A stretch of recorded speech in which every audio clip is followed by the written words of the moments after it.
Hey everyone, कैसे हैं आप लोग। आपका बहुत बहुत स्वागत है मेरे इस चैनल कोडिंग इंसेनली पर। ये हमारी वेब डेवलपमेंट सीरीज की पहली वीडियो है जिसमें मैं आपको बताने वाला हूँ कि हम अपना वेब डेवलपमेंट का एनवायरनमेंट कैसे सेटअप करेंगे, हमें क्या टूल्स और सॉफ्टवेयर और कौन से एडिटर की जरूरत है। आप बिल्कुल भी पैनिक मत होना। मेरे वर्ड्स जो मैं बोल रहा हूँ अभी अगर आपको समझ नहीं आ रहा है तो आप कमेंट करके मुझे बताओ। मैं आपको हर चीज़ स्टेप बाय स्टेप दिखाऊंगा कि मैं कैसे करूंगा और आपको एकदम बेसिक से लेकर एडवांस लेवल तक की चीज़ें सिखाऊंगा। और आप एकदम आसानी से कोई भी सॉफ्टवेयर और एप्लीकेशन बिल्ड कर सकते हैं विदाउट एनी प्रॉब्लम। आपको बस जस्ट मेरी सीरीज को फॉलो करना है, ठीक है। तो सबसे पहले मैं आपको बता दूं कि वेब डेवलपमेंट के लिए जो रिक्वायरमेंट है वो उसके लिए आपको एक कोई भी प्रीवियस नॉलेज रिक्वायर्ड नहीं है। आपको कुछ नहीं आता, आप एकदम चिल करो, आप बस इस वीडियो और इस सीरीज को देखते जाओ। सिखाने की गारंटी मैं लेता हूँ, ठीक है। तो आपको बस जो चाहिए वो एक ही चीज है, वो है आपके पास एक कंप्यूटर होना चाहिए या लैपटॉप होना चाहिए, ठीक है। तो बाय डिफॉल्ट हर कंप्यूटर और लैपटॉप में एक ब्राउजर होता है। जैसे कि मेरे पास जो लैपटॉप है ये इसमें मैक है और मैक में जो ब्राउजर होता है सफारी है। आपके पास विंडोज है तो उसमें ब्राउजर होगा आपका, या तो माइक्रोसॉफ्ट एज होगा, या पुराना सिस्टम है तो इंटरनेट एक्सप्लोरर होगा। कोई भी ब्राउजर हो, इट डजेंट मैटर, हम सिस्टम के डिफॉल्ट ब्राउजर को यूज करने नहीं जा रहे हैं। डेवलपर्स के लिए एक स्पेशल ब्राउजर होता है, आपने यूज भी किया होगा, गूगल क्रोम। गूगल क्रोम में बहुत सारे डेवलपर टूल्स होते हैं जिनका यूज कर सकते हैं, हम हेल्प ले सकते हैं और अपने डेवलपमेंट को फास्ट कर सकते हैं, ठीक है। तो आपको करना ये है कि जो भी आपके सिस्टम में ब्राउजर है, आप जो भी लैपटॉप यूज कर रहे हो, आपको सिंपली उस लैपटॉप में से उस ब्राउजर को ओपन करना है। मैं आपको अपनी स्क्रीन शेयर करके दिखाता हूँ कि आपको करना क्या है।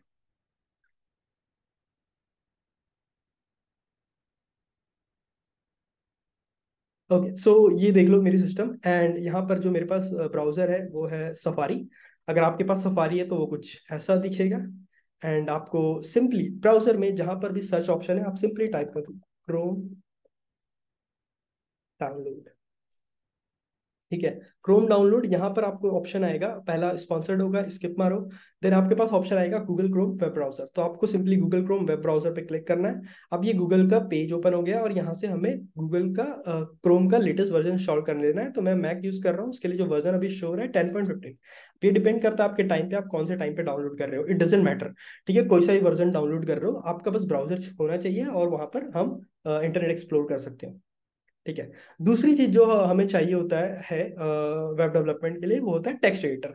एंड हम लोग बहुत लकी हैं कि हमारे पास टेक्स्ट एडिटर भी पहले से होता है। हर सिस्टम में एक टेक्स्ट एडिटर तो होता ही है। फॉर एग्जांपल अगर आप विंडोज यूज कर रहे हो तो हमारे पास एक पावरफुल एडिटर होता है जिसको हम बोलते हैं नोटपैड, जहां पर आप ऑसम चीजें कर सकते हो, बड़े बड़े एप्लीकेशंस बना सकते हो, राइट। एकदम नहीं बना सकते भाई, मर जाओगे नोटपैड में अगर तुमने डेवलपमेंट शुरू की तो। बट हाँ, कर सकते हैं। मैं आपको दिखाता हूँ कि मैक में क्या होता है। मैक में डिफॉल्ट एडिटर जो होती है वो होती है टेक्स्ट एडिट होती है या फिर वीआई होती है। तो अभी अगर मैं आपको दिखाऊं तो टेक्स्ट एडिट ऐसा ही आपके विंडोज में होगा, नोट पैड, ठीक है। तो ये टेक्स्ट एडिट ऐसा दिखता है, यहाँ पर हम कोड लिख सकते हैं और कोड लिखने के बाद हम उसको चला सकते हैं। इसके अलावा एक दूसरा ऑप्शन होता है कि हम टर्मिनल यूज कर सकते हैं मैक में। बट आप बिल्कुल भी टेंशन मत लेना, ये जो मैं अभी करने जा रहा हूँ अगर आप नहीं समझ में आ रहा है तो आप जस्ट समझो कि ये आपके काम की चीज भी नहीं है। मैं इसकी साइज थोड़ी बड़ी बड़ी कर लूँ। ये अभी आपको, मैं डेस्कटॉप पे हूँ एंड डेस्कटॉप पे मैं एक फाइल क्रिएट कर देता हूँ। उसको मैं बोल देता हूँ V I and button dot HTML, ठीक है। मैं एक बटन बनाने जा रहा हूँ, V I button dot HTML। अभी जो मैं करने जा रहा हूँ ये, इससे बिल्कुल भी पैनिक मत होना। अगर नहीं समझ में आ रहा है जस्ट आप बस देखते जाओ, आपको समझने की जरूरत भी नहीं है क्योंकि मैंने आपको कुछ सिखाया भी नहीं है, ठीक है। तो बिल्कुल टेंशन मत लेना। मैं बस आपको सैंपल देना चाह रहा हूँ कि अगर हम सिस्टम यूज करें तो ये कैसा होता है, और अगर हम एक एडवांस टूल्स यूज करें तो दोनों में फर्क क्या है जब हम डेवलपमेंट करते हैं। तो अभी मैंने एक बटन इसमें बनाया, ठीक है। तो इस बटन का मैं नाम दे देता हूँ subscribe. Subscribe, please subscribe, subscribe, ठीक है। अब मैं इसको सेव कर लेता हूँ, जो प्रोसेस है मैक में वो मैं यूज कर लेता हूँ। अब जैसे ही मैंने सेव किया मैं इसको बंद कर देता हूँ, आपको और डराना नहीं चाहता मैं इस चीज से। तो ये हो गया यहाँ बटन डॉट एच। आप देख सकते हो कि मेरे डेस्कटॉप पे एक फाइल आ गई बटन डॉट एच, ठीक है। लेकिन जब मैं इस फाइल को ओपन करूंगा तो देखना क्या होता है। तो अभी आप देखो मेरा क्रोम, सॉरी, मेरा सफारी ओपन हो गया और यहाँ पर मुझे एक बटन दिख रहा है, पता नहीं आपको दिख भी रहा है या नहीं। तो एक छोटा सा बटन दिख रहा है जो सफारी का डिफॉल्ट बटन है, ठीक है। तो यहाँ पर ऐसा दिख रहा है। अब हम एक डिफरेंट ब्राउजर, जो हमने क्रोम डाउनलोड किया है, देख लेते हैं। हाँ, क्रोम डाउनलोड कंप्लीट हो गया है। तो डाउनलोड करने के बाद आपको डाउनलोड्स फोल्डर में जाना है। यहाँ पर आपको डाउनलोड्स फोल्डर में जाना है एंड यहाँ पर आपको क्रोम का ऐसा दिख जाएगा। तो आपका अगर विंडोज है तो आपको डिफरेंट टाइप ऑफ एक्सटेंशन दिखेगी। मुझे डीएमजी दिख रहा है जो मैक के लिए है, बट आपका विंडोज है तो आपको ईएक्सी दिखेगी या फिर कोई माइक्रोसॉफ्ट का इंस्टॉलर होगा। आपको कुछ नहीं करना, उस पर डबल क्लिक करना है एंड जो भी इंस्ट्रक्शन मिल रही है उसके इंस्टॉलेशन के लिए आपको उसको फॉलो करना है। नेक्स्ट नेक्स्ट नेक्स्ट इंस्टॉल कर लेना। अगर नहीं होता है कमेंट करके बताओ, जो भी प्रॉब्लम है उस कमेंट करके मुझे बताओ कि क्या प्रॉब्लम है। ठीक है, अब सिंपली हम इसको ओपन करते हैं। तो यहाँ पर मैक में ऐसे इंस्टॉल करते हैं। इसको मैंने क्रोम को मैंने मूव कर दिया अपने एप्लीकेशन फोल्डर में, तब ये मुझे मेरी लॉन्च वाले इसमें दिख जाएगा। ठीक है, अब ये हो गया इंस्टॉल। अभी लॉन्च मतलब ये इसकी बात कर रहा था मेन्यूज, तो आपका स्टार्ट मेन्यू होता है विंडोज में, है ना। लॉन्च में अपन जाएंगे, क्रोम टाइप करेंगे तो मुझे ये ब्राउजर दिख रहा है, मैं इसको ओपन कर लेता हूँ।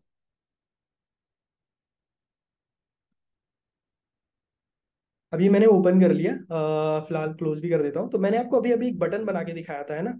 वो बटन ये रहा, ये सेकंड टैब, ये सब्सक्राइब बटन। अभी मैं सेम फाइल को क्रोम में ओपन करता हूँ। तो आपको एक और चीज, बहुत इंपॉर्टेंट चीज पता लगेगी। अब मैंने इस फाइल को ओपन किया, ओपन विथ गूगल क्रोम। अभी आप देख रहे हो डिफरेंस, ये बटन कैसा दिख रहा है। तो ये बाय डिफॉल्ट अलग अलग ब्राउजर में जो डिफॉल्ट बटन होता है वो उसका एक अलग फॉर्मेट होता है, अलग लेआउट होता है। इसीलिए हमें मल्टीपल ब्राउजर को इंस्टॉल करके रखना है अपने सिस्टम में जब हम वेब डेवलपमेंट कर रहे हैं, ताकि हम सारे सिस्टम में सारे ब्राउजर्स में देख सके कि हमारा जो कोड है, हमारा जो एप्लीकेशन है वो यूनिफाइड है या नहीं है। मतलब हर ब्राउजर में वो सेम ही दिखना चाहिए। फॉर एग्जाम्पल यहाँ क्रोम में ऐसा दिख रहा है ग्रे कलर का, और अगर आप सफारी में देखो तो ऐसा दिख रहा है। तो ये दोनों यूनिफाइड नहीं है, ये दोनों डिफरेंट है। इसलिए हमें मल्टीपल ब्राउजर्स इंस्टॉल करने चाहिए। एक तो हमारे पास सफारी है जो सिस्टम का पहले से है, दूसरा हमने क्रोम इंस्टॉल कर लिया, तीसरा मैं सजेस्ट करूंगा कि आप कोई ब्राउजर मोजिला इंस्टॉल कर लो या ओपेरा मैनी का कोई ब्राउजर इंस्टॉल कर लो, ताकि हम जब भी एप्लीकेशन का डेवलपमेंट कंप्लीट करें तो हम देख सके कि कोई डिफरेंस तो नहीं आ रहा है ना। अगर डिफरेंस आ रहा है तो हम उसको यूनिफाइड करेंगे। ये एक बहुत इंपॉर्टेंट चीज है जो नोट कर लेना। ठीक है, तो ये हमारा ये रेडी हो गया, ब्राउजर रेडी हो गया, जहाँ पर अपना आउटपुट देखेंगे, एप्लीकेशन को रन करके हमेशा देखेंगे। सेकंड चीज, मैं इस फाइल को भी डिलीट कर लेता हूँ, इसकी मुझे कोई जरूरत नहीं है, मैं इसको भी निकाल देता हूँ। दूसरी चीज, हमें चाहिए टेक्स्ट एडिटर। तो टेक्स्ट एडिटर जो अभी हमने यूज किया, मैंने मैक में यूज किया वीआई, विम यूज किया, आप नोटपैड यूज कर सकते हो विंडोज में। लेकिन इन सब से हमारा डेवलपमेंट बिल्कुल भी फास्ट नहीं होता। जो बेस्ट एडिटर है वो हमें यूज करना चाहिए, जहाँ पर हमें बहुत सारी सजेशन, हेल्प्स और डिफरेंट टाइप्स ऑफ एक्सटेंशंस मिल जाएंगी जो हमारे डेवलपमेंट को बहुत ज्यादा फास्ट कर देगी, है ना। यहाँ पर आपको गूगल ओपन कर लेना है एंड यहाँ पर आपको टाइप करना है VS कोड, एंड जो पहली लिंक आएगी code.visualstudio.com, यहाँ पर आपको चले जाना है एकदम आराम से। ठीक है, ये पूरा विजुअल स्टूडियो कोड, ये जो एडिटर है ये बहुत एडवांस एडिटर है, वेब डेवलपमेंट के लिए यूज होता है, हम इसको यूज करेंगे। तो यहाँ पर मुझे ऑप्शन आ रहा है download Mac universal stable build. अगर मैं इस पर क्लिक करूँ तो मुझे अलग अलग ऑपरेटिंग सिस्टम के लिए डाउनलोड का ऑप्शन दिख रहा है। मैक के लिए दिख रहा है, विंडोज के लिए दिख रहा है, लाइनक्स के लिए दिख रहा है। ठीक है, तो यहाँ पर हम मैक के लिए मैं डाउनलोड कर लेता हूँ, आप विंडोज के लिए कर लेना, जो लाइनक्स यूजर है वो लाइनक्स के लिए कर लेना। हमारा डाउनलोड शुरू हो गया है and it is in progress. तो एक बार डाउनलोड कंप्लीट हो जाए फिर मैं आपको दिखाता हूँ कि इसका अपेयरेंस कैसा है, इसमें क्या क्या चीजें हैं। एंड हम नेक्स्ट वीडियो में HTML के बारे में सीखेंगे। कंप्लीट फाइंडर में जाते हैं, डाउनलोड्स फोल्डर में जाते हैं, यहाँ दिख रहा है मुझे VS Code Darwin Universal .zip। तो ये मुझे जिप फाइल के फॉर्मेट में मिला है, तो बेसिकली इसे मुझे एक्सट्रैक्ट करना होगा। आपको अगर विंडोज के लिए डाउनलोड कर रहे हो तो ये प्रॉब्ली इंस्टॉलर होगा, या अगर जिप है तो आपको एक्सट्रैक्ट करना है। इंस्टॉलर है तो आपको सिंपली इंस्टॉल कर लेना है, फिर आपको इंस्टॉल होने के बाद आपको आपका स्टार्ट मेन्यू या फिर डेस्कटॉप में ऑप्शन दिख जाएगा। सिंपली मैं इसको एक्सट्रैक्ट लेता हूँ ओपन, तो यहाँ एक्सट्रैक्शन शुरू हो गई है। हाँ, तो यहाँ दिख रहा है ना, एक्सट्रैक्ट करने के बाद मुझे सीधे ये मिल गया विजुअल स्टूडियो कोड। तो ये मेरा एप्लीकेशन है जहाँ मैं इसको यहाँ से स्टार्ट कर सकता हूँ। मैं इसको ओपन करता हूँ यहाँ से, यहाँ पर मैं लिखता हूँ कोड, तो मुझे ऑप्शन दिखाएगा विजुअल स्टूडियो कोड। तो ये हमारा एप्लीकेशन ओपन होने जा रहा है। और जब आप इसको पहली बार ओपन करोगे तो आपको ऐसा दिखेगा, मैं इसको बड़ा कर लेता हूँ। हाँ, तो आपको ये ऐसा दिखेगा। ठीक है, विजुअल स्टूडियो कोड, ये इसका वेलकम स्क्रीन है जहाँ पर आपको ऑप्शन दिख रहे हैं। मुझे रिसेंट में कुछ फाइलें दिख रही हैं जो आपको इग्नोर करना है, क्योंकि आप ये फर्स्ट टाइम इंस्टॉल कर रहे हो, मैंने कई बार इंस्टॉल किया है इसलिए वहाँ दिख रहा है। तो यहाँ पर विजुअल स्टूडियो कोड में आपको ऑप्शन दिख रहे हैं। ठीक है, मैं थोड़ा बता देता हूँ इस एडिटर के बारे में। तो ये वेलकम स्क्रीन है, यहाँ पर आपको दिख रहा है, आप नई न्यू फाइल क्रिएट कर सकते हो, ओपन कर सकते हो कोई प्रोजेक्ट अगर आपके पास है तो। क्लोन गिट रिपोजिटरी, और ये क्लोन का मतलब ये होता है कि अगर किसी का प्रोजेक्ट हमें क्लोन करना है, किसी ने कोई एप्लीकेशन बनाया है वो हमें क्लोन करके यूज करना है या कुछ मॉडिफाई करना है, तो हम ये क्लोन गिट रिपोजिटरी कर सकते हैं। और इसके बारे में मैं अलग से एक डिटेल वीडियो बनाऊंगा कि गिट क्या होता है और हम कैसे वर्जन कंट्रोल कर सकते हैं अपने एप्लीकेशन का या वेबसाइट का। लेफ्ट साइड में आपको ऑप्शन दिख रहे होंगे मेन्यूज, तो इसके बारे में आपको बता दूं। तो फर्स्ट वाला है फाइल एक्सप्लोरर। जब हम प्रोजेक्ट पे काम करेंगे तो यहाँ पर हम अपने सारे फाइल्स को एक्सप्लोर कर सकते हैं। अभी कोई भी फोल्डर नहीं, कुछ भी नहीं है, इसलिए ये दिख रहा है you don't have any folder and all. जब हम प्रोजेक्ट पे काम कर रहे होंगे तो हमें कुछ कोई फाइल सर्च करनी पड़ सकती है, क्योंकि हम बहुत सारे फाइल्स क्रिएट करेंगे और उसमें हमें कुछ सर्च करना है कुछ कोई पर्टिकुलर कीवर्ड, तो यहाँ पर हम अपने फाइल्स में सर्च कर सकते हैं। तीसरा ऑप्शन दिख रहा है गेट का, जो मैंने बोला कि हम इस पर एक डिटेल वीडियो बनाएंगे। ये यूज होता है हमारे एप्लीकेशन के वर्जन को कंट्रोल करने के लिए। चौथा ऑप्शन रन एंड डिबग। अगर हमें अपने कोड को डिबग करना है तो वो हम ये ऑप्शन यूज कर सकते हैं, और इसके ऊपर भी एक अलग से डिटेल वीडियो बनेगी कि हम अपने कोड को कैसे डिबग करना है। ये सबसे इंपॉर्टेंट ऑप्शन है फिफ्थ, एक्सटेंशन। तो जब मैं इस पर क्लिक करूंगा तो मुझे यहाँ पर बहुत सारे एक्सटेंशन और हेल्पर बोल सकते हैं कि एप्लीकेशन मिल सकते हैं, जो मैं हमारे डेवलपमेंट को फास्ट करेंगे। फॉर एग्जांपल मैं आपको अभी यहाँ दिखाता हूँ कि इस विजुअल स्टूडियो कोड में हम एक्सटेंशन कैसे इंस्टॉल करते हैं। तो हम, अगर मुझे एक्सटेंशन इंस्टॉल करना है, एग्जाम्पल मैं सर्च करता हूँ लाइव सर्वर, क्योंकि जब हम ऐप्स बनाएंगे या पेजेस बनाएंगे तो हमको उसको सर्व करना पड़ेगा, है ना। तो यहाँ पर आपको दिख रहा है लाइव सर्वर, ये रिजल्ट आया, इसमें क्लिक मारता हूँ। यहाँ पर मुझे अनइंस्टॉल का ऑप्शन दिखा रहा है, क्योंकि ये ऑलरेडी इंस्टॉल्ड है। मैं इसको अनइंस्टॉल कर लेता हूँ ना। अभी आपको ये ऐसा दिखेगा लाइव सर्वर, और आपके पास ये ऑप्शन आएगा इंस्टॉल। आपको सिंपली इस पर क्लिक करना है, इंस्टॉल। एक बार ये इंस्टॉल हो जाए, दैट्स इट। अभी आपको कुछ नहीं करना। तो ये ऐसे हम एक्सटेंशन इंस्टॉल करते हैं, और हम बहुत डिफरेंट टाइप के एक्सटेंशन देखेंगे हमारे कमिंग वीडियोज में, ठीक है। तो सबसे पहले तो हम एक फोल्डर बना लेते हैं डेस्कटॉप पे, इसको बंद कर देते हैं, जिस फोल्डर का नाम देते हैं वेब प्रोजेक्ट्स। तो आप भी ऐसे ही एक फोल्डर बना लो, क्योंकि हम सारे डेवलपमेंट्स अपने वेब एप्लीकेशन से रिलेटेड इसी फोल्डर के अंदर करेंगे। वेब प्रोजेक्ट्स, ठीक है। ये बन गया हमारा फोल्डर। अब मैं इस विजुअल स्टूडियो को ओपन करता हूँ। यहाँ पर मैं क्लिक करता हूँ ओपन फोल्डर, या फिर आप फाइल में क्लिक करना और यहाँ पर ओपन फोल्डर, बहुत सारे ऑप्शन आपको मिल जाएंगे। यहाँ पर डेस्कटॉप में चले जाना और वेब प्रोजेक्ट्स में चले जाना एंड ओपन कर लेना। वेलकम स्क्रीन को मैं बंद कर देता हूँ। यहाँ पर आप देख सकते हो कि एक साइड बार में हमारे पास एक डायरेक्टरी दिख रही है वेब प्रोजेक्ट्स, जहाँ पर कुछ भी नहीं है अभी। तो वहां पर मैं एक अपनी पहली फोल्डर क्रिएट कर देता हूँ। इसका नाम दे देता हूँ project1। इसके अंदर मैं एक फाइल क्रिएट कर देता हूँ test.html। तो अब टेंशन मत लो, अभी मैं जो कर रहा हूँ, क्योंकि ये मैंने आपको कुछ बताया नहीं है अभी, आपको कुछ कुछ समझ में नहीं आ रहा है, जस्ट इग्नोर मारो, बस आप देखते जाओ।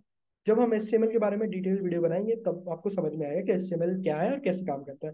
यहाँ पर मैं आपको बस दिखा रहा हूँ कि ये कैसे हेल्प करेगा हमारे डेवलपमेंट में। तो सपोज अगर मुझे कोई टेम्पलेट जनरेट करनी है, बेसिक HTML टेम्पलेट जनरेट करनी है, तो हम सिंपली टाइप करेंगे HTML और मारेंगे हेड एंटर। तो यहाँ पर मुझे एक पूरा टेम्पलेट मिल गया। अब जो काम मैंने वहां किया था वो मैं यहाँ पे कर सकता हूँ, और जब मैं टाइप कर रहा हूँ तो ये मुझे सजेशन दे रहा है, दैट इज इंटेलिजेंस। तो ये मुझे इस तरह से भी हेल्प करेगा मेरे डेवलपमेंट को पास करने में। इसके अलावा और भी बहुत सारे फीचर्स हैं जो हम आने वाली वीडियोज में देखेंगे, है ना। तो यहाँ पर मैं एक बटन बताता हूँ, सब्सक्राइब, सेव कर ली। अब जो मैंने एक्सटेंशन डाउनलोड किया उसको मैं यूज करूंगा इस पेज को सर्व करने के लिए। तो मैं इस पे अपने एडिटर पे मैं इसकी साइज बड़ा कर लेता हूँ। राइट क्लिक करता हूँ तो आपको एक ऑप्शन दिखेगा यहाँ पे, ओपन विथ लाइव सर्वर। जब आप इस पर क्लिक करोगे तो आपका ये जो पेज है सीधे एक क्रोम ब्राउजर में ओपन हो गया। अब ये था गाइस वीडियो एनवायरनमेंट सेटअप का, जहां पर आपको एक सॉफ्टवेयर इंस्टॉल करनी है VS कोड, दूसरी आपको ब्राउजर इंस्टॉल करनी है Chrome for advance development end developer tools के लिए। तो thank you so much for watching. आप इस वीडियो को अपने फ्रेंड्स दोस्तों के साथ शेयर करो, इवन जो स्कूल जाने वाले किड्स हैं उनके साथ भी शेयर करो, क्योंकि ये वीडियो सबको समझ में आने वाली है। Thank you so much.